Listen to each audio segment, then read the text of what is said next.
Hello! Welcome to the Jericho Comedy Podcast. We're an award-winning comedy club based in Oxford, and this podcast is a way for us to connect our lovely audiences with some of our amazing acts. I'm Conor McReynolds. Today I'm chatting to one of my favourite comedians, local legend, Chelsea Birkby. Chelsea is a Jericho Comedy regular. You'll have seen her at our Oxfordshire Mind galas and at any number of Jericho Comedy gigs where she regularly hosts and performs her brilliant material. Chelsea's been a finalist in the prestigious So You Think You're Funny competition, and she was runner-up in the Bath Comedy Festival New Act competition. Her comedy's also seen her become a trustee of our fantastic charity partner, Oxfordshire Mind. Later we'll treat you to a little clip of Chelsea performing live at Jericho Comedy, but right now let's get straight to it. Here is the supremely talented Chelsea Birkby. All right, I am joined right now by Mr. Saturday Night himself, Alex Farrow. Hello, Alex Farrow. Hello, baby. Hello, and we're very fortunate to be joined by local legend Chelsea Birkby. Hello. Hello, local legend Chelsea Birkby. How are you?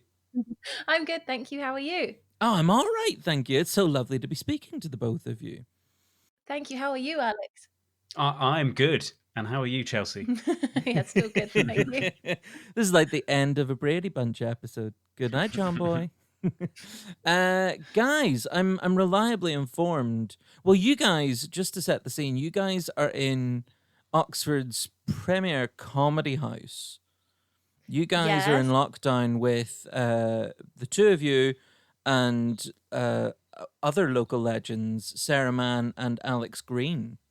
Sorry, do you refer to other comedians as local legends? I thought this was just... That was so... I don't know why I did it. It was a panic move. I've never, ever called anyone else a local legend. But here we are. Super, but they're very much the Queen of Hearts and Jack of Hearts to your King of Hearts, Chelsea. Thank you. If we take away all the gender connotations from that, gender's a construct. Why am I digging this hole deeper than it needs to be dug? But you guys, you're in the house, and Sarah Mann right now is having a rehearsal with her ska band. Yep. You have a wonderful soundtrack to this. Yep, if you hear in the background people shouting, "Lip up fatty," that is ska music and not usual household chat. Not a comment on how anybody is put on the lockdown 5. And if you hear anything incredibly low and the walls are shaking, that's just Alex Green talking. Well, how has the comedy house been during lockdown? Is it as fun as it sounds? It is really good. It's superb. We've gone through a lot of different stages of lockdown. Like there was one point when me and Sarah opened up an art gallery for everybody online. Do you remember what it was called? It was So Realism, a very normal art gallery. And we took people on a tour of the art around our house. And everyone had to wear top half, like fancy evening wear and bottom half pajamas. And it was... Some of the context of the art gallery is we're living in what I kind of describe as an abandoned house. Essentially, we're legally, I suppose, it's important to mention, living in somebody's house with all their stuff still in it. She was a very eccentric lady and has left what can only be described as, well, I think part of the game is it's very hard to describe what some of this shit is. It's very weird. Alex Green described it as it's like grandma's house, but she's never coming back. But it is really nice. Sounds like a really sad children's book. Yeah. Grandma's Although there are very sad children's books here. There's what's its name? Is it Straw Peter? Yeah, the Straw Peter. There's this really creepy book of it's like German fairy tales, but they're all warnings. They're like morality tales, but it's like if you don't brush your hair, you will set on fire and die. And they all end with like you getting on fire and dying. Classic Germany. Sorry, Germany. We're only joking. We have nothing but respect for you. This book of scary fairy tales seems to sort of appear in each of our rooms without us moving it around. It genuinely, that did happen. One of you is brilliant at pranks. I suspect this is Alex Green. No, but it's too scary. I don't think it is. Because was it before he lived here that we found it? I don't know, but it's not pleasant. Okay, that does sound scary. I mean, you see some films where it's like there's a demon living in the attic, and yours is just Straw Peter appearing at night and moving around his autobiography. Sounds creepy and fun. It's really creepy. I'll send you a picture. And I if would love that. listeners want to see it, I can send them a picture. We'll tweet it out. We'll put the picture in the episode description. Chelsea, you've entered the brave new world of kind of online and drive-in performances. How have you been finding lockdown comedy? I've really enjoyed drive-in gigs. They've Mhm. been so much fun. Like the ones that Jericho have been doing at Toad in the car park have been really fun. But the funny thing is, across the road is the Warnford, the psychiatric hospital, which I was in about 4 years ago. Oh, And I just feel wow. like, imagine if I could see into the future, and if I said to them, well, like, don't worry, because in 4 years' time, I'm going to be doing fine, and I'm going to be across the road on a platform in a gin distillery, and I'm going to be talking to cars, and and I'm going to be doing that because of a global pandemic caused by a bat. They'd be like, increase her medication. That's extraordinary. I wasn't aware. Was that something you were thinking of when you were on stage? Like, It is really strange that it is just across the road, because when I was at Warnford, I went for a walk around South Park when it was kind of like oh god, yeah, it was a bad time. And it's funny thinking now, like, oh, now I'm having a great time at South Park talking to cars. yeah, yeah, which isn't as weird as it sounds, No. as you've said. Well, Chelsea, you sort of touched on that, and I guess I was going to talk to you about it later on, but it's come up quite naturally now. Your comedy, you talk so brilliantly about your experiences of mental health, and it's led to you becoming a trustee of our lovely charity partner, Oxfordshire Mind. Could you Yeah. tell us how that came to pass? Yeah, that came about because I was doing Jericho Comedy's gala for Oxfordshire Mind was it like 3 years ago? Mhm. And in the final room of the many rooms that day, what were there, 5 gigs that day? Which yeah, it was incredible, and It's a mad sounding gig. Yeah, you 5 gigs. Alex, remind us, it was one in the Jericho Cafe. Yeah, I just kept putting them on. Yeah. Yes, it was my fault. Yes. Alex is like, why book one venue when we can book 6? But yeah, well, actually, this one was 5, but only 5. Wow. Yeah, Justified. the Jericho Cafe, the Jericho Tavern, and all of the rooms of the old fire station. And it was such a mad lineup. Chelsea, you were sort of in the mini tour. The way it worked was kind of comedians paired up and Yep. went around the 3 rooms, and you were paired up with James Acaster that day. Which was incredible. He's one of my absolute favorite comedians, and then to like open for him 5 times, and 4 of those 4 of them went really well for me, and 1 of them didn't. And I think James I call him James. Jimmy hadn't really like caught all of them, but this one, the one where it went badly, he did. And as I was leaving stage, I was like, oh, I hope he didn't see. But I was walking towards the exit door. It was a little like fire door, and it had a little pane, and he was just looking through it, and he gave me the saddest like thumbs up. Oh no. I guess that's why they call it window pane.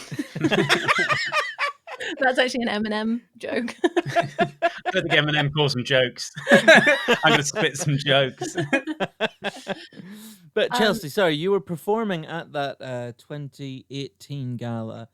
Yes. And And then the final room had the CEO of Oxfordshire Mind in, and he liked me.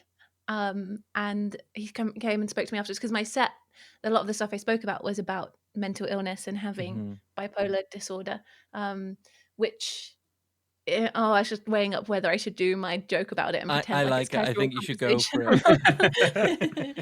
Well, bipolar disorder, for anyone who doesn't know, is what is what they used to call manic depression. So it's where you have periods of depression where you're like, my soul is rotting and it's not good work chat. And you also have periods of mania or hypermania, which is where you think, I am the life and soul of this party, but everyone else thinks, did she just karate chop that light stand? Yes, I did. And Alex was miming that as I did the bit. There's nothing more devastating than when people do your punchlines, like, but you're like, is this bullying or is this support? But yeah, because of that, because of talking about mental illness, they were looking for more trustees, and they have previously had like an older group of trustees, which is incredible because a lot of people on the board have been there for about 20 years, which Wow. is such a sign of their dedication and the health of the charity, and that they still want to be taking part. But one of their objectives is they want to reach out to younger people, and so it was a good match, and they asked me to interview, and now I've been a trustee since then. That's so brilliant. And obviously, Alex, I mean, since Jericho has kind of been running as a comedy club, or since you and Harry have been running it together, uh, was it from the very beginning that we sort of partnered with Oxfordshire Mind? Yeah. First gig. It was, I think, £2 entry. Wow. With all with that going to Mind. What a £50 that was for the charity. But yeah, it was a very small cover fee, door fee, and that would have been done. I think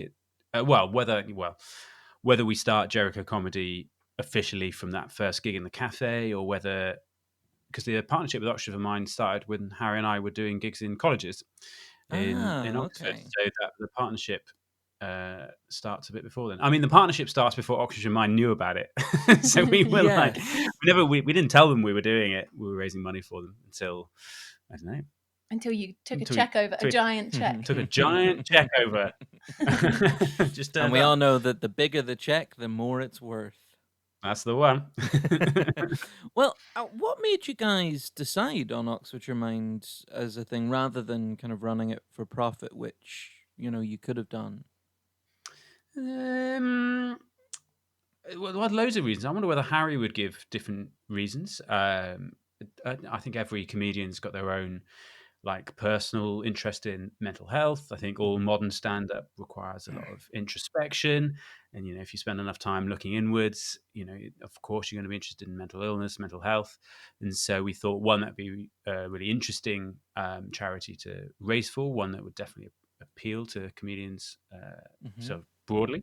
And I think it's I think it's a good thing to do. I wish I had a better. I know when everybody asks, why do you raise for a charity? The normal answer to give is your personal struggle. So if it's a cancer charity, it's always your personal struggle with it. I'm in this somewhat awkward position. I get asked this a lot. I've never had any formal help with my mental health in any way, and so I don't have that coming to the sort of the charity story. And I also sometimes get a rather annoying question. Also, why do you do it for charity? Why not do it for profit? I get that from audience members sometimes, as though almost I couldn't be doing it any other way, or that in some way I've probably mentioned this before, I call it the charity cake bake effect, where people see something is for charity and they're like, oh, well, I guess it's in some way worse than if it's not. If you go and if somebody's like, oh, would you like this delicious cake? You might be like, yeah, I'd love a delicious cake. But if you're some school children have made it for charity, you'd be like, I don't know where their fingers have been. I don't know. I think it's a mixture, actually. I think one of the reasons we've got such a nice audience is that the charity aspect really attracts a really wonderfully lovely crowd and audience. But yeah, occasionally I do get that question, with the implication being it's somewhat negative, a bit oh, so why do you do it for charity? I think it's worth kind of saying and worth reminding the listener that there may be some people who think of it in that way that you say, the charity bake sale type thing, where it's maybe got some connotations of amateurness or whatever. But the awards that Jericho's won in recent years have been purely about the quality of the comedy night. And recently, as Chelsea said, with these driving gigs and outdoor gigs we've been running, acts have been so thrilled with how they've gone because we put on really quality nights. Chelsea, what in your opinion, because you've gigged all over the place, you've gigged at some of the biggest comedy clubs in the UK, but what is it about Jericho Comedy that you think kind of sets the club apart from other nights? What do we get right that others maybe don't do as well? Well, I really love Jericho. And when we were in right in the middle of lockdown, peak lockdown, I was thinking what I really want is to have Jericho Comedy on and be like emceeing Common Ground or something, have a great evening with amazing comics, and then go to the pub after. And that's not the best thing about Jericho Comedy, but it is a great thing that you invite the audience to the pub afterwards. I think that's Yeah. so nice because it can feel so it's kind of sometimes it can feel like a trick stand up because you're watching people on stage and you kind of bond with them, and it is parasocial because they're talking to a room of 50 people, but you feel like you know them. And it's really strange when that's just switched off. So it's nice in the pub afterwards if you can just, even if you don't chat to the comics or the audience from whichever side you're on, it's nice they're just around and you're like, oh, this is real. They're real people. I think that's a Yeah. really lovely part of it. And it's not just about going to the pub, although I love the pub. I But love the drinks you get in the pub. I'm not doing a bit. I'm just talking about my feelings. But I think that's like emblematic. That's a word, isn't it? Yeah. That's Oh, yeah. emblematic of the night because it really treats acts like they're people. Like you make sure the acts are having a nice time, but it also treats the audience like they're there as individuals. They're not just like they're there on a night Yeah. out. Like they're not just there for their like 2 hours of entertainment. It's like you've chosen to come to us for an evening, and let's have an evening genuinely together. I Yeah. think it's so nice and intimate. I mean, and especially where the cafe is such, it's it's an unusual gig space, but it does feel really intimate. And acts who are doing big rooms across the country regularly, they still love the cafe, and I think that's why. Yeah, 100%.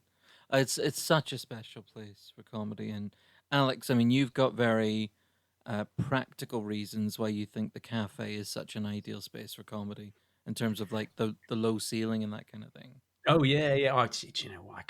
I almost feel embarrassed actually talking about like the nerdy physics of what makes a good comedy space. Go But yeah, on, do it. I don't know. Well, the cafe's so good in the sense that it's so like hidden that you go into it and you've got this sort of upstairs space, which is like I don't know, a nice like pretty cool French cafe, and then you sort of descend into the basement, and it's got all like the old kind of signals for what like a cool comedy club should be, like the bare brick Yeah, wall. it's very like New York. Yeah, yeah. Yeah, It's yeah.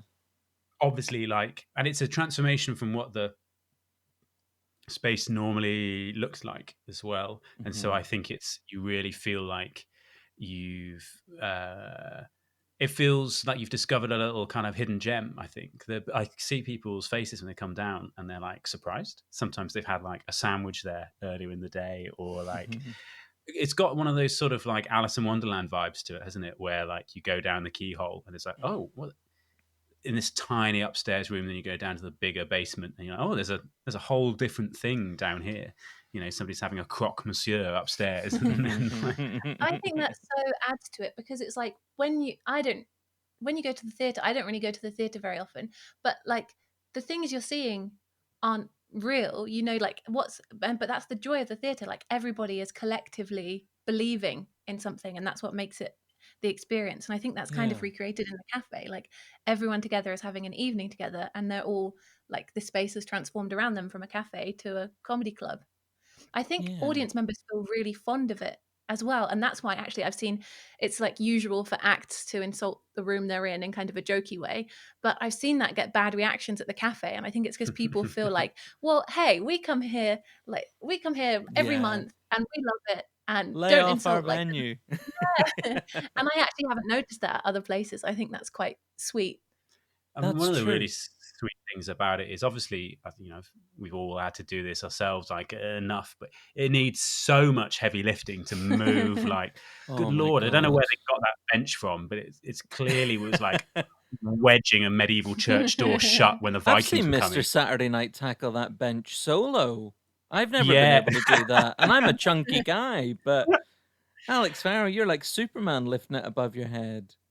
Oh, well, it's very nice to hear. But the nicer thing than that is often when like audience members will arrive early and everyone's always like, do you want a hand moving that? Or like, can I help? Often my first interaction with an audience member is like, can I help? And it's like, I don't know, maybe that's a horrible sign of raising money for mental health charities. I don't know. But yeah, what a wonderful thing to first hear from somebody. All right, can I help? It's a great crowd we're getting.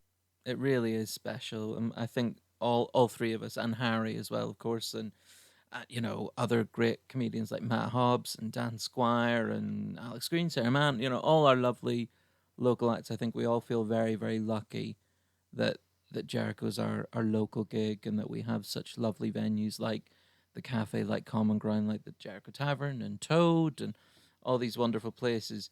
Chelsea, I want to talk to you about the kind of the cancellation of the Edinburgh Fringe, because obviously this year you were going to bring up your debut hour, Sexistentialism. Sexistentialism. Well, it's going to be I kind of chickened out. I think it was going to be 45 minutes, but we'll never know. Well, tell us. I guess first of all, before we even go into what it was about and what is sort of you've touched on mental health, but what other topics are kind of classic Burkby material? Sexual shame. But do you think your plan is going to be the same for next year? I actually really don't think so. So the show Sexistentialism was about sexual shame, and that was it mostly. It was also about existentialism, because I love Sartre, I love Simone de Beauvoir, and I've been really influenced by them. But it's less wanky than it sounds, because it really is about the joke. Like sorry, I'm getting tongue-tied, but I don't really talk about the philosophy that much in it, if you recall the last. Well, no, my take on it is always the big difference between the two of us. I reckon we probably have very similar levels of like philosophy content in it, but like, whereas you will call your show Sexistentialism, and then you mention Sartre and Simone de Beauvoir maybe like twice, I will call it philosophy A level, and like use every opportunity possible to like telegraph like what it's about, which it serves its own like comedic tools, and we just got different styles of it. I think there's I always like to smuggle it in. I wonder if that's because like my family don't. I think it's just where I'm a bit different from my family, and like I was the first one to go to university and also did philosophy, and they were like, what's philosophy? So I think if I mention that it's philosophy, if I start doing that, they kind of tune out a little bit, whereas if I just say the interesting thing and hide the philosophy, I think it's kind of developed from that. That's really interesting. And what about you mentioned. Whereas I was the last of my family to go to university. In complete decline. No, but this is a huge difference between Alex and I that we joke about, because Alex just sounds academic in everything you say. Will you say this? I can't possibly. No, it's true, because the other day Alex quoted Emperor Palpatine, and I was like, well, I'm sorry, I just don't know history. But I think if anyone else did that, I might have gathered from the context. But I don't know, but you just make it seem academic, and this is why we have this like principle that okay, well, you should explain it. Well, it's Lord. Oh my word! Do you not want to? I can do. I mean, it's Lord Northolt's rule, right? Lord Northolt's rule is the idea. I was just about to say, but go on. Yes. I'll let you take this one. It's the idea that if in the social sciences and philosophy, if you give something a sort of 19th century sounding name, it'll be far more convincing to whoever you're talking to. For example, Lord Northolt's rule is something I've just entirely made up. I believe the principle is true, but sometimes I riff different names for it and stuff like that. I was going to do a version of it at the Thunder and Lightning show, but then we sort of ran out of time. But I do think it's Chelsea does point out something that's probably some element of truth in it, that like, I don't know, I think people presume that I know what I'm doing when I'm talking on stage. Maybe that's too much of a presumption. I think if there's any ambiguity in what I'm saying, I tend to be lucky in that people presume that I know what I'm doing, although that can actually be a real disadvantage. Whereas for me, I've had people explain my punchlines back to me, because I can't. I'm not sure what that's about. But so the show was a lot about pop culture and drinking it had just as much about Kim Kardashian as it did Jean-Paul Sartre. And I really loved it. I feel like it was getting there. But whether it would be the same when we come back, I don't think so. I think it would just be a different time of my life and things. I think it would just have evolved. So I don't think that show as it was will exist. But I think that's okay. It wasn't a finished package yet because it was March when everything shut down. And obviously August is the Fringe. So it still had months of like work in progress to go through. So I feel like it wasn't complete. So it's not like I had this complete show that would never be released. It would just keep changing. Yeah, it'll keep evolving. It'll become something else. I mean, what draws you to these areas? You've obviously mentioned your philosophy studies, but why are you drawn to areas like sexual shame, mental health, Kim Kardashian? Like, what is it about these things that you like to talk about? I think, well, I enjoy all those things, but why do I talk about them in stand up? I think, and maybe this will get too like psychotherapy, but I think it's because I think I do stand up. Like people do it for all different reasons, but I think the reason I do it is it's like because I want to express myself, and I had this revelation in lockdown when I found an autobiography I'd done in year 7, Oh and it's wow! yeah, I think it was commissioned by the school. Everyone did it. It wasn't just like I need to document my first 12 years. But it's like loads of it's weirdly in a similar voice. Like you can tell it's me, which is kind of surprising because you think of your 12-year-old self as so different. But I just think there's always been like wanting to get my view of things across, especially things that matter to me, and especially things that matter to me, but I don't think other people think matter that much. So like Kim Kardashian, I feel really like, no, this is important and here's why. It's almost like it's defensive and it's like, oh, now I can have my chance to explain it. That, but funny. For you, it seems like it's you write a bit differently because I start with like what matters to me and what I feel like, oh, this is important to me, like let's say class, and then I'll think about that for ages and read books about it, and then after that I'll get my argument together, and then after that comes the jokes. It's kind of that way. I don't really start with the funny thing. But is that the same for you?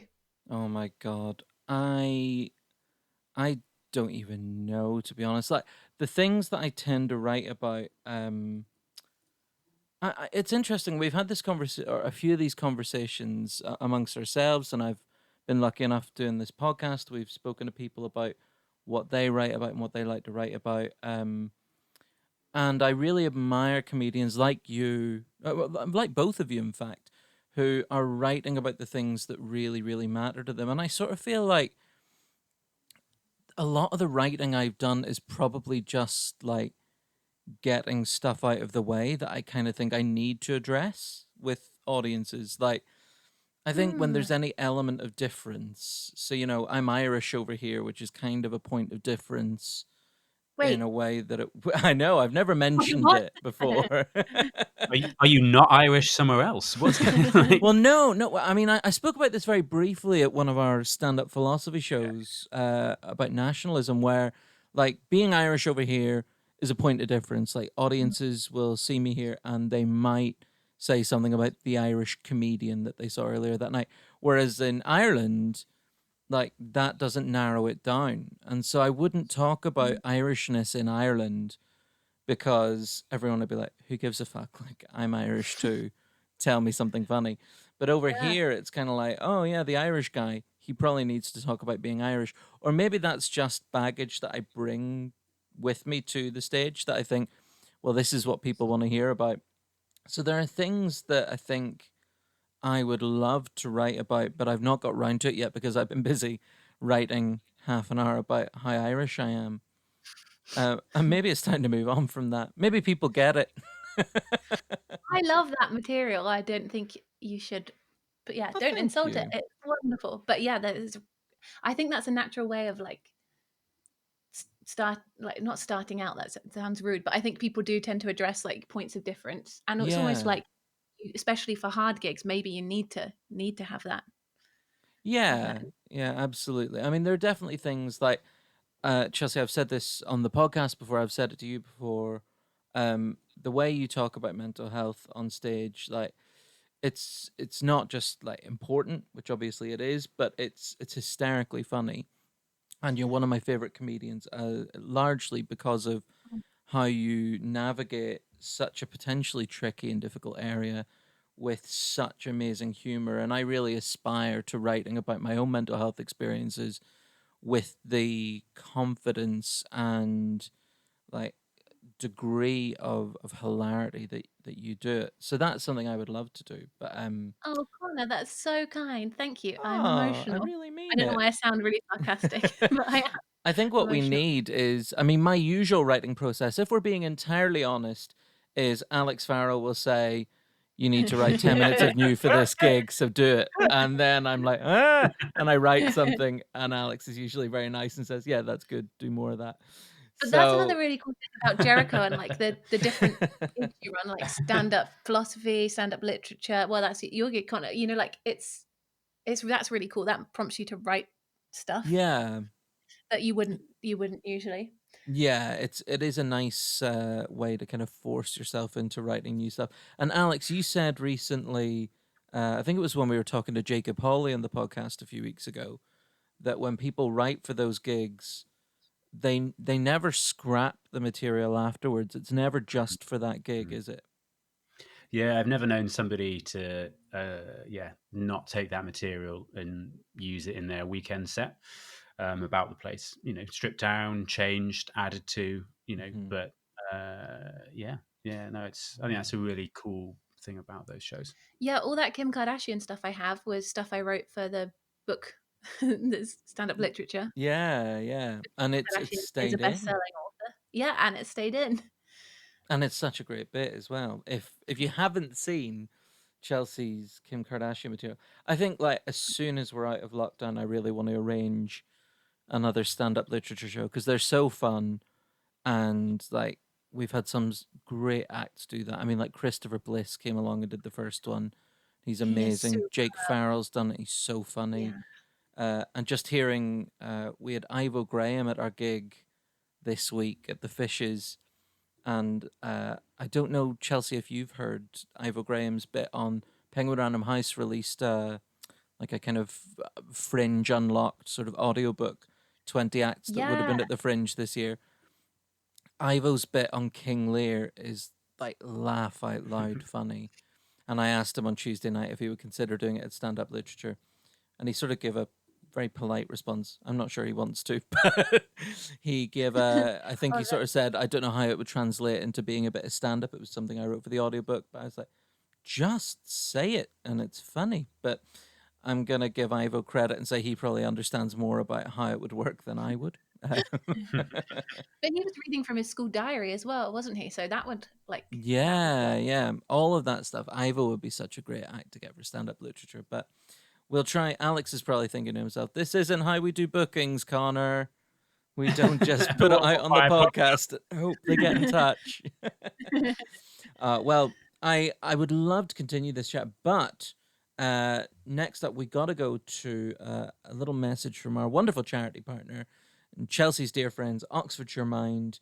Chelsea, is there anything else you would like to add about Oxfordshire Mind before we go to a message from them?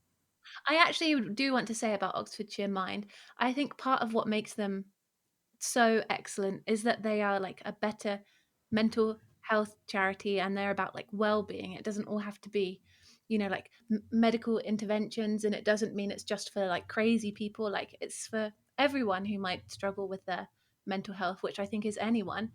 And some of the stuff they do, like they have a signposting service, so they can just, if you want to call them up, they can just point you in the right direction, and you don't have to have anything come from that.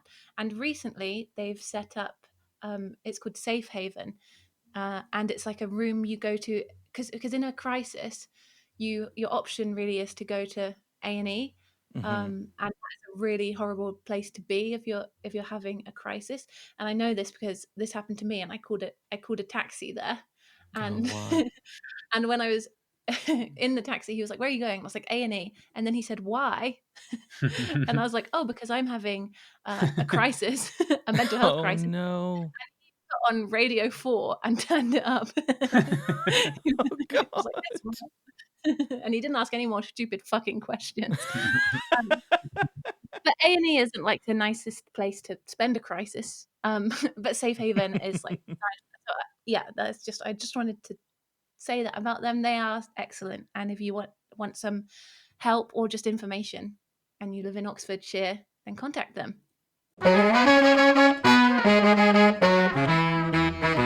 Oxford Safe Haven is open on a Friday, Saturday, Sunday and Monday evening from 6 p.m. till 10 p.m. The phones are open from 5 and the last booking is at 9 p.m. To refer yourself to Oxford Safe Haven, just give us a call on 01865 903037. All right, Chelsea, now it's time for pressing questions. What follows is of little to no entertainment value from this point. I'm not here to make friends. I'm simply here to ask a series of difficult, challenging, and forthright questions. And all I need from you, Chelsea, are some honest answers. Can you do that for us? Yeah, that's what you sent me in the booking email. That's just the standard boilerplate Jericho booking email. Just little or no entertainment value. Are you going to do it or not? Chelsea, question 1. What does the word ubiquitous mean? Loads of it. Yeah. Is it? Yeah. Probably. I think so. I ask mainly because I don't know. If someone like, yeah, they've done There's loads a of lot stuff. you don't know. The things you don't know are ubiquitous. That's They're probably everywhere. wrong. It's everywhere. There's loads of it. I think that sounds about right. Kirsty, my wife, used it in the car yesterday. She used the word ubiquitous very casually in conversation. And I was just like, yeah, so ubiquitous. But I didn't have the heart to tell her that I didn't know what she was talking about. Chelsea, do you know any Shakespearean quotations off the top of your head? No. Good answer. I probably do, but I'd get nervous about performing. For some reason, the opening scene to Romeo and Juliet really sticks in my head, and I don't really know why. The old "do you bite your thumb at me"? Oh, the prologue. In fair Verona is where we set our scene, where civil hands hath made civil blood unclean. I think because it's got a little joke in the front, a little joke in the top. Civil hands, double meaning on civil. Doesn't really translate 100 years later, let alone a few hundred years later. We spoke earlier about stand-up literature, and my opening joke, it's a sign of how different those gigs are, that I can do the prologue to Romeo and Juliet. My party trick is that I can say it in under 20 seconds, and that's how I open stand-up literature. And yeah, it's not kind of like Saturday night, hey, who's ready for a party? I'm going to say Romeo and Juliet. But it's stand-up literature. Those geeks lap it up. Well, you shared, which was, I've occasionally used at different gigs, is Shakespeare's got at least a couple of your mum jokes in there, right? Yeah. It was, I think, from Titus Andronicus. Shakespeare wrote one of the first, I'm getting it wrong, but it's something to the effect of, what hast thou done, thy mother? Was the kind of comeback and say, oh shit. I think if you were doing like schools workshops, that's a great way to get them into Shakespeare. So guys, did you know Shakespeare has your mum jokes? Shakespeare's cool now. I'm not in touch with children. Party trick. Oh, the prologue. Okay. Yeah, I wasn't expecting this, but I'll give it a go. All right. Start the clock. Time starts now. Two households, both like in dignity, and forever known where we lay our steam. From ancient grudge break to new mutiny, where civil blood being civil hands unclean. From forth the fatal loins of these two foes, a pair of star-crossed lovers take their life. Who been adventure piteous over those, doth with their death bear their parents' strife. The fearful passage of the death mark loved, and the continues of their parents' rage, which not. Oh no, I messed it up! Oh my God! The car, I lost control. I drove off the cliff. Anyone who's just tuned in now might think they've lent on the speed up button.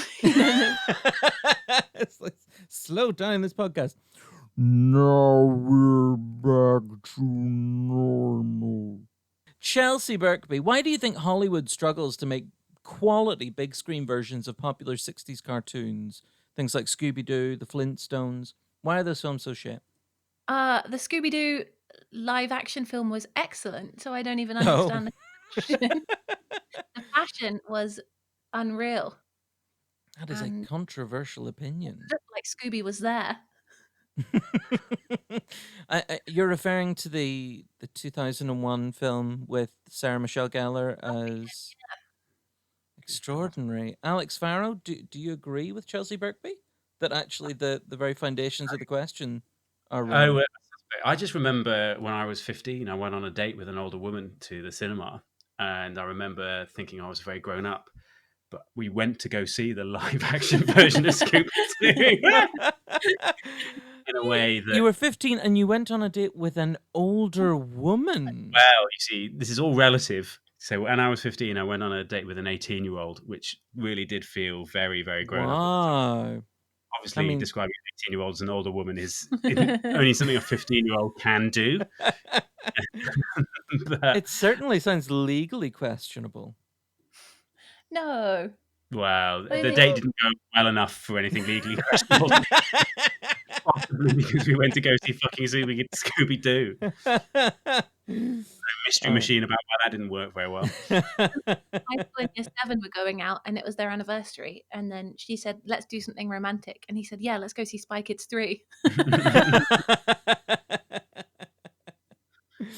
All right, Chelsea, describe your perfect Brinner, which is, of course, breakfast for dinner.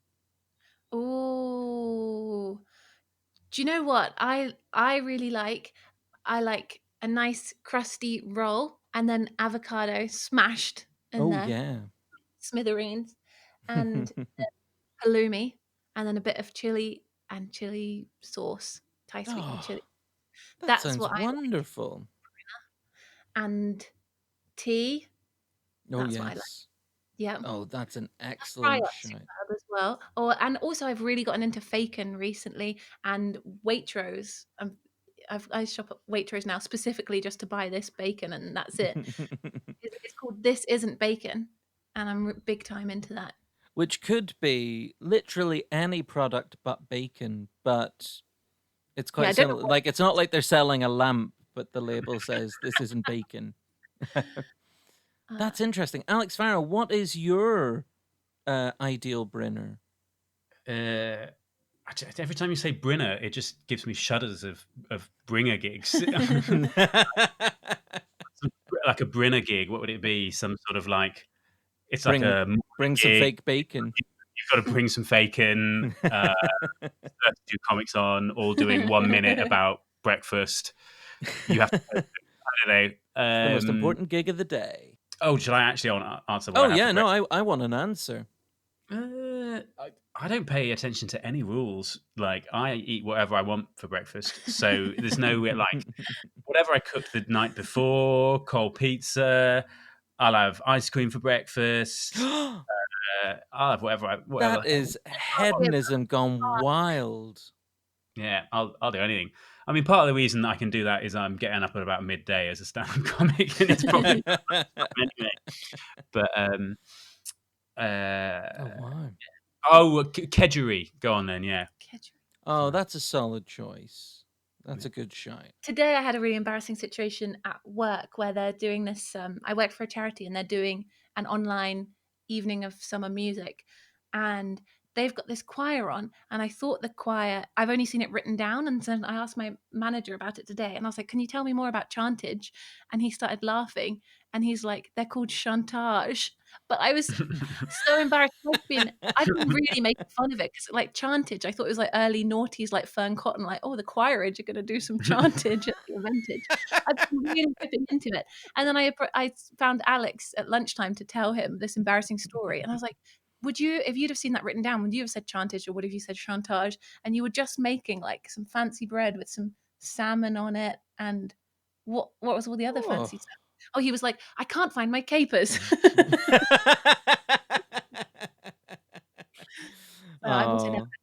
That is a first world problem. That's delightful. Chantage, it turns out, means blackmail as well, which is deeply confusing to name a choir. Oh. Yeah, it's not good for a charity event to have a choir on that are associated with blackmail. I really hope that isn't a case of mistaken booking. Like, we're so looking forward to your singing this evening. What singing? But we've got these incriminating photos. Chelsea Birkby, did you win any medals as a child? Yes. Yeah. I was the official poet laureate of year 7, which is, and I've got a plaque for it, which is a role they had to create based on the sheer amount of poetry I was writing. And What, can you remember the topic of any of these poems? Oh, they were heavy. There was a lot about war, which I didn't understand, and poverty, which I didn't understand. And then there was some about, do you remember those books, A Child Called It series about this child that was abused? Yeah. I wrote a lot of poetry about that as well. Yeah. I think we've just found your set for stand-up literature when we come back. Alex Farrell, what about you? Were you a medal winner? I won the public speaking prize most years at my school. I won the poetry prize, but only at primary school. I lost that apparently as soon as I got to secondary school. Anything where I sort of got a sound off, I tended to win something. That's really sweet. And you were Young Consumer of the Year? Oh, yeah, I did that. Yeah, 2004, I was awarded national... No, actually, I only got to the finals. But I was awarded, like, a Young Consumer of the Year prize. It was run by what was it? The Health and Safety Executive, something like that. That's pretty cool. Yeah, well, I did this consumer quiz as a sort of anti-capitalist protest, and I kept winning it. I got, and I got a prize, which was money, which I spent on myself as a good anti-capitalist. Connor, what about you? I won some acting medals as a child. Yeah, best actor at Laureate College Directors Festival, 1998 and 2000, and quite frankly, the result in '99, I hotly contest it to this very day. But I just won't bring it up. It's sour grapes. You're over it.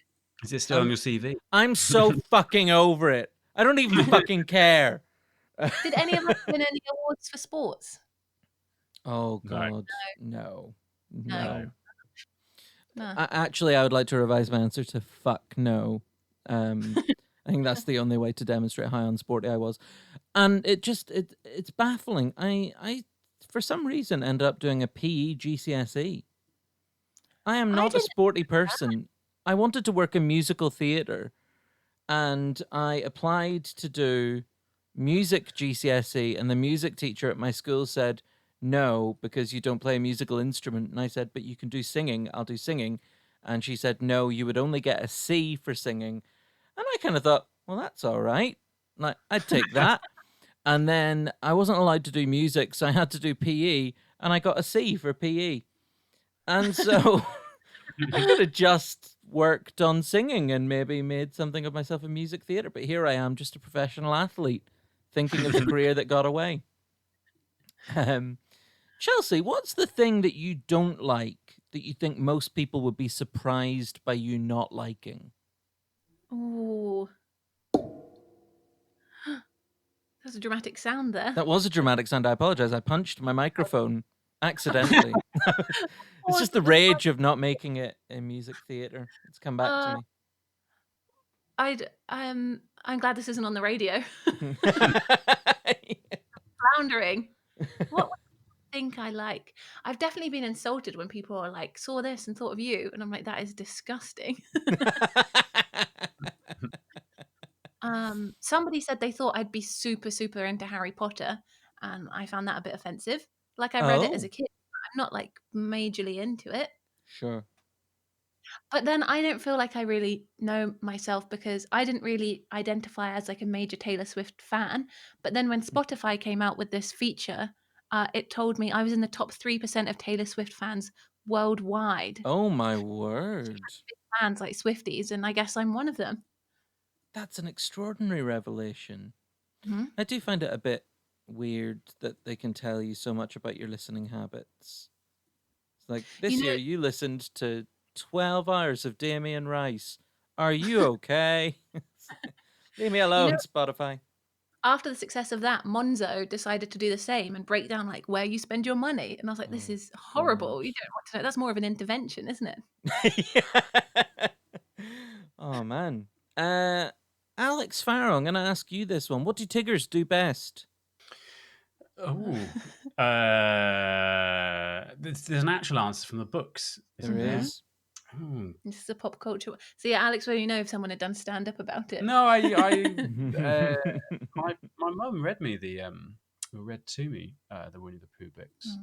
Do you know what? I feel like I've betrayed my childhood by not. Chelsea Birkby, over to you. Show them how it's done. What do Tiggers do best? I bounce around and stuff. That is correct. I mean, Tigger doesn't say bounce around and stuff. Just bounce. Tiggers bounce. That's what they do best. And the wonderful thing about Tigger is he's the only one. Absolutely. Tiggers are wonderful things. They bounce, they bounce, they bounce, they bounce. Is Tigger a he? Does it specify? Did I just do that?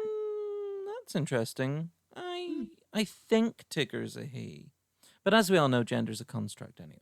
Yes. So I'd love the bit in Winnie the Pooh where Tigger grows up to be like a moody teenager, but he still loves the bounce. He loves like a drum and bass wobble. You know, he's always like, put a donk on it. It would make storming out of a room after an argument with your parents very difficult if you had to bounce out very jollily. Final question, Chelsea Birkby. Do you enjoy building snowmen? Yes, I do. It's wonderful. Excellent. Alex Farrell, do you enjoy building snowmen? I tend to prefer destroying a snowman. I don't know whether that is like an acceptable answer. There's nothing I like Dr. more. Freud. Really drop kicking a snowman in the head. It's horrible. Ideally in the view of That's children. what happens in Snowman 3. The saddest one. You know, that is a sad music. It's me coming and drop kicking his head off. Oh man, I don't really enjoy building snowmen because your hands just get so cold. I love the idea of building snowmen, but I wish snow was warm. But I know that's not possible. Is it possible, Alex? Just in case I've got the science wrong, can you get warm snow?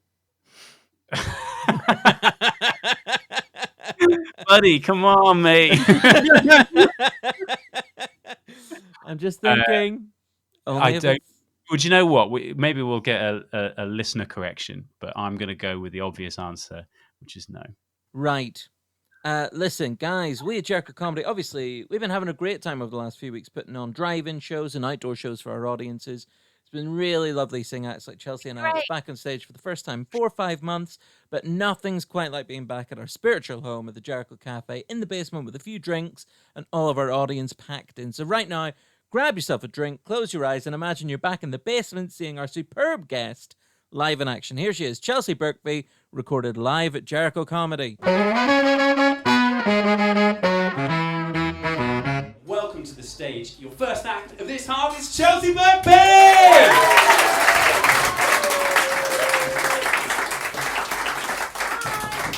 Hi everybody, nice to meet you. Hi. Who's drinking? I am. Yes, I am. I was drinking red wine, but do you ever get that thing where you drink so much red wine and then it like stains like your lips and your teeth? Yeah, but then I just drank loads of white wine and now I'm absolutely fine. I love it. Life hack. I love drinking. I love red wine. My favourite red wine is Buckfast.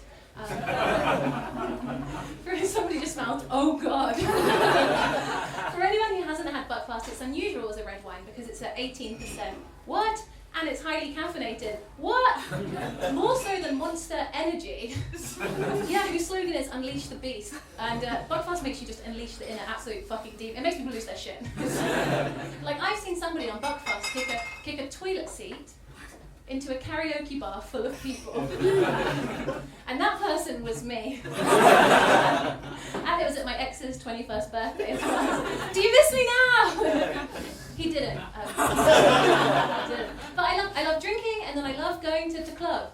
Hey? Yeah. I love the club. What do you love about the club?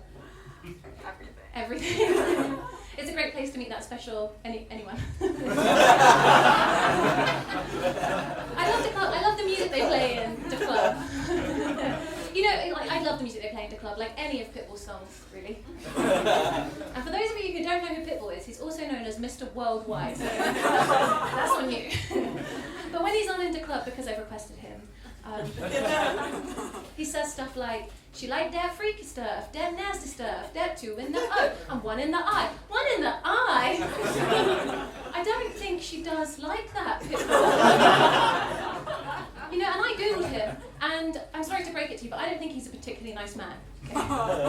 There's loads of troubling articles come up, stuff like Pitbull attacks toddler. Pitbull mauls man's face off. Pitbull banned from breeding in the UK. Which is hard because he loves those bitches. Bitches has been reclaimed recently, especially bad bitches, which at first sounds like 2 negatives, but it's actually a double negative. It loops back being good, and bad bitches love nothing more than being mathematically sound. My favourite bad bitch is Cardi B, because she's so empowered and so sexually empowered. She's like, pop that pussy in church, pop that pussy, why you what? And I'm like, I don't know what that means, Cardi, but I'll try. But I think it's great. I think she like just owns her body, and I don't necessarily feel that connected with my body. And I realised this when I was talking to my doctor about mental illness, which I have. Surprise! Surprise! But you don't seem surprised.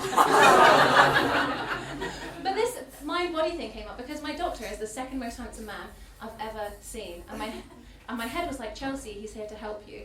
And my body was like, I want him to help me, like really hard. And he asked me, he said, Chelsea, have you had any intrusive thoughts? So I was like, well...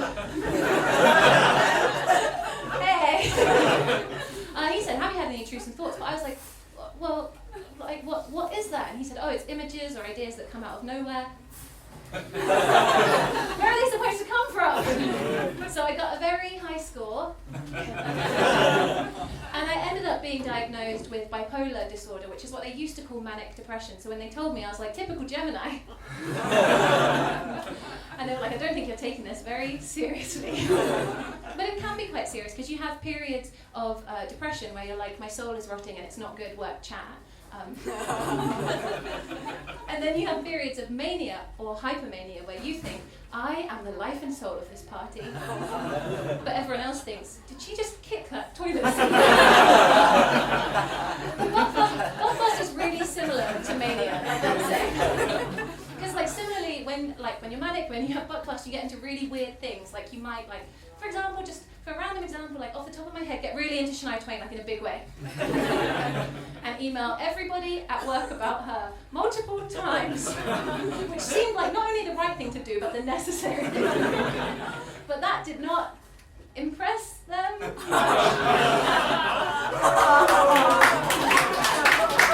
No, I know, man, I feel like a bellend.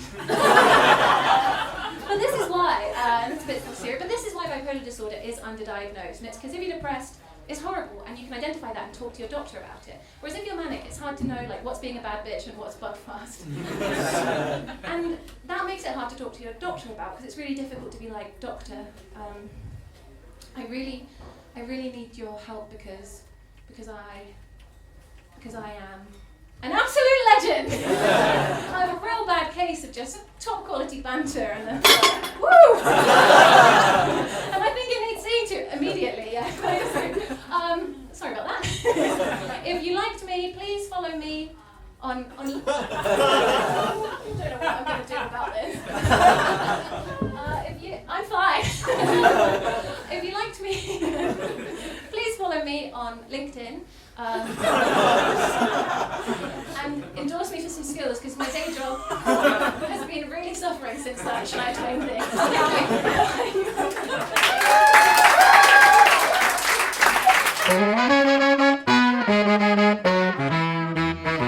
Chelsea, you're known in the comedy circuit as someone with pretty hard and fast opinions on a wide range of topics. You know, there's rarely any middle ground with you, so our next segment's called Hard Opinions. Here, I'm going to name a variety of things, and I'd like your hard opinions on them. Does that sound good? Yes, it does. Fantastic. Spoken with no middle ground there. It absolutely does sound good. Well, Chelsea, I would like your hard opinion on aioli. Oh, it's superb. You should all have it more. Yeah, sorry, was that too aggressive? No, I think it's good. Lean into it. All right. Chelsea Birkby, I would like your hard opinion on the novels of Charles Dickens. Alex is helping me form an opinion.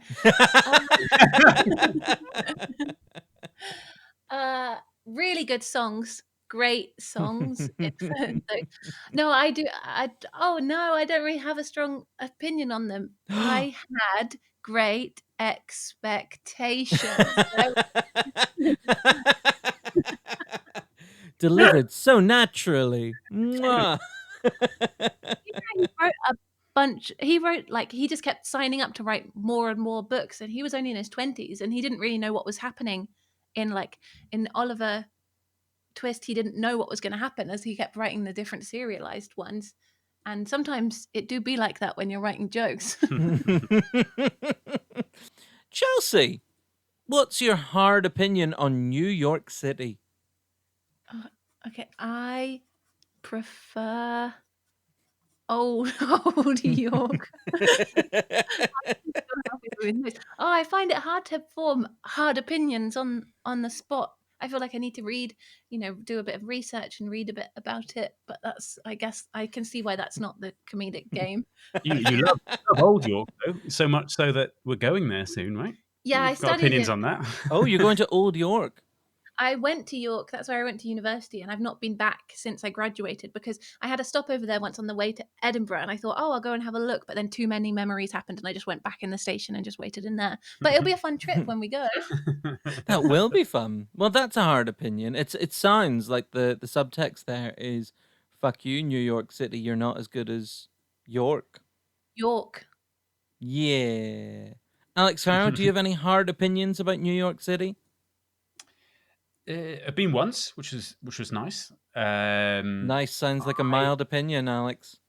Well, I got a hard opinion about its comedy clubs. If you go to the Cellar in New York, amazing comedy club, you might get stopped on the door. The doorman might say something like this. He might go, "Hey, buddy, I got to ask you something before you come in." And you go all British, extra British. You're like, "Oh, I'm terribly sorry. What seems to be the problem?" The doorman will say something along the lines of, "Hey, buddy, you got to know that before you come in, it's a 2-drink minimum." I'm like, "Well, what does that mean?" He's like, "Well, to get in here, buddy, you got to drink 2 drinks." And I remember being like, "What? I've got to drink 2 drinks? That's the minimum. What's the maximum, mate? I'm English." This comedy club model is insane. What a wild world that the New York comedy scene has. Where, I mean, that's incredible. You got to go. It's incredible. It is that's mad. my heart opinion. It's absolutely mad. That is a very hard opinion. Chelsea Birkby, have you got any hard opinions on seafood? No, thank you. I don't want it. I don't want to eat it, and it smells. That is a hard opinion. I have nothing but respect for it, even though I disagree with it very strongly. Alex Farrow, seafood. Seafood. Oh, it's hard to have a hard opinion, isn't it, on seafood? All right. We're learning a lot about this game. This is the first time we've ever played this game. And I'm beginning to see some holes with the format. Oh, no, this is an excellent game. I just improv stresses me out. But I'm having a nice time. I'm just. Oh, I feel like we need to make a jingle for the game, and that needs to be in it. It's stressful, but I'm having a nice time. All right. Well, maybe this one's a bit easier. Both of you, open to anybody's hard opinion on Richard Branson. Virgin. All right. I'm going to give you guys one last one for a hard opinion. What is your hard opinion on George Foreman lean, mean, fat reducing grilling machines? He's so proud of it. He put his name on it. And that's right. When you're proud of something, you got to put your name on it. This has been Alex Farrow and Chelsea Birkby. Proud of their contribution to the Jericho Comedy podcast. You got to like and follow Jericho Comedy and Chelsea Birkby on all the social medias. I don't think the lean, mean grilling machine is mean. So I had one and I had to get rid of it. a few years ago because I realized I was just using it to grill cheese, which I believe went against the fat reducing part of it. But god damn, it was a very good toasty maker. I had a really similar thing where my parents gave me a toasty maker, and 2 weeks later I had to take it back home because I was coming home during the working day to make toasties. And it's just too much. So it used up my whole lunch break just to get home quickly, make the toasty as fast as you can, eat the toasty, get back to work. And that's not. And eating a toasty quickly, from a purely health and safety point of view, that's not good. I mean, it's akin to lava when it comes out of a toasty maker. Am I right? All right, well, there we go. That was the first ever game of hard opinions. And my goodness, listener, you have been treated to some of the hardest opinions on any podcast anywhere. Chelsea Birkby, before we go, how can our lovely listeners get more of the Chelsea Birkby experience? How can we hear you, see you, read things by you, etc.? Follow me on Instagram at Chelsea Birkby. Don't follow at Chelsea Birkby, just the B, because that was a fake me that was started up the other week. Don't follow that. Fake Chelsea Birkby. They chose some nice pictures of me though, so I was kind of flattered. No, don't do it. That's bad. Yeah, Instagram. I have a few. Like on Wednesdays, I do Wednesday therapy time and share some stuff about therapy. And on Saturdays, I've been going through the Sabrina Secrets magazine, and also I have a highlight on my main page that is Alex fixing stuff around the house, but it's set to like Benny Benassi. And I think I'd be the first person to win an Oscar for an Instagram highlight. I'm on Twitter, but I'm not very good at it. Like once I tweeted like, "Good night, everyone." It probably got more likes than some things I've really thought about on Twitter. So I wouldn't beat yourself up about that. And you can check out my website, www.chelseabirkby.com. Enjoy. The enjoy's not part of the... yes, /enjoy. No, www.chelseabirkby.com. And listener, I would say this if Chelsea wasn't here. It is the greatest website on the internet. You are a total loser if you don't go and visit www.chelseabirkby.com after this. It's such a great website. And it was designed by Chelsea Birkby, whose website you can find on there. And there's some interesting ads for some comedians you may recognize. Absolutely. I've never seen such a futuristic website. I didn't know what the future looked like until I'd visited chelseabirkby.com. Thank you. I had a whole team of the finest tech wizards working on it.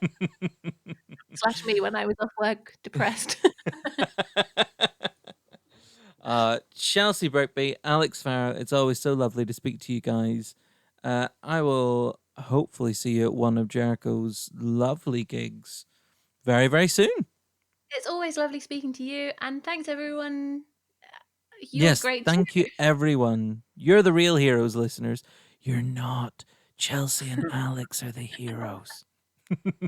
Thanks, guys. Speak soon. Bye. Bye. Well, there we go. That was the wonderful Chelsea Birkby. Thank you so much, Chelsea, for taking the time to talk to us. We'll be back with another episode next week with 2019 Edinburgh Fringe Best Newcomer nominee and Jericho Comedy favourite, Huge Davies. Huge is hilarious. Really can't wait for you to hear us chatting to Huge. If you want to see some Jericho Comedy live, we'll be at Millet's Farm in Oxfordshire doing some drive-in shows from the 22nd of August. Visit www.jerichocomedy.com for all the info on that.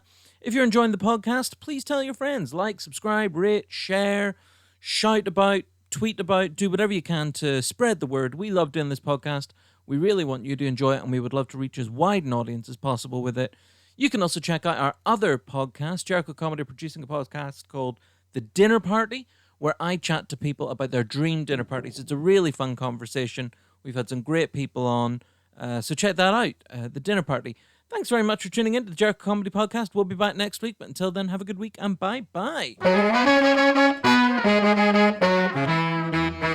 I was going to say, if this is an editing moment, I made a hilarious quip earlier that I would be the last in my family to go to university. I think just in case my brother and 2 sisters listen, all of whom have gone to university and are exceptionally well-educated individuals. I was largely doing that for the joke.